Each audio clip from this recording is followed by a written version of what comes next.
பாஜக மூத்த தலைவர் ராஜாவுக்கு கொலை மிரட்டல் விடுத்த மனிதநேய மக்கள் கட்சி மாநில நிர்வாகி மீது நடவடிக்கை எடுக்க கோரி தமிழக டிஜிபியிடம் பாஜக சார்பில் புகார் அளிக்கப்பட்டுள்ளது. தமிழக பாஜக ஒருங்கிணைப்பு குழு தலைவர் ராஜாவுக்கு கொலை மிரட்டல் விடுத்ததாக மனிதநேய மக்கள் கட்சி துணை பொதுச் செயலாளர் தாம்பரம் யாகூப் மீது நடவடிக்கைகள் எடுக்க கோரி மாநில பாஜக துணைத் தலைவர்கள் கரு நாகராஜன், பால் கனகராஜ் உள்ளிட்டோர் தமிழ்நாடு காவல்துறை டிஜிபி சங்கர் ஜிவாலை சந்தித்து புகார் மனு அளித்துள்ளனர். இதனையடுத்து செய்தியாளர்களிடம் பேசிய கரு நாகராஜன், ராஜாவுக்கு கொலை மிரட்டல் வகையில் பேசிய யாகூப்பை குண்டர் சட்டத்தில் கைது செய்ய வேண்டும் என தெரிவித்தார். பம்மல்ல இந்த நிகழ்ச்சி நடைபெறுகிறது. அந்த நிகழ்ச்சியில் 2 எம்எல்ஏ இருக்காங்க.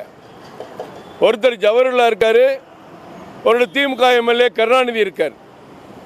2 எம்எல்ஏவை வச்சுக்கிட்டு பல அவருடைய இயக்க நிர்வாகிகளை மேடையில் வைத்துக்கொண்டு காவல்துறை சுற்றி நிற்கிற அனுமதியோடு ஒரு கூட்டம் நடைபெறுகிறது. அந்த கூட்டத்தில் பாஜகவினுடைய முக்கிய தலைவரை நான் நினைத்தால் 24 மணி நேரத்தில் கொலை செய்வேன் என்ற தொனியிலே ஒருத்தர் பேசுகிறார் என்று சொன்னால் இது நாடா அல்லது சுடுகாடா? இதைத்தான் முதலமைச்சர் அமைதி தவழ்கிற மாநிலம்னு சொல்றாரா?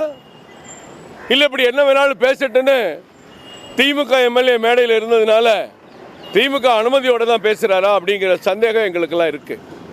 இன்றைக்கு தமிழகத்தின் பல்வேறு நகரங்களில் இதே மாதிரி அங்கே இருக்கிற காவல்துறை ஆணையர்களிடமும் மாவட்ட காவல்துறை அதிகாரிகளிடமும் புகார் மனு கொடுக்கப்பட்டு கொண்டிருக்கிறது. உடனடியாக நடவடிக்கை எடுக்க என்று சொல்லி டிஜிபி வாக்குறுதி கொடுத்திருக்கிறார். அவர் வாக்குறுதியை நம்பி இங்கே வந்திருக்கிறோம். அவரை கைது செய்ய வரைக்கும் விடமாட்டோம்.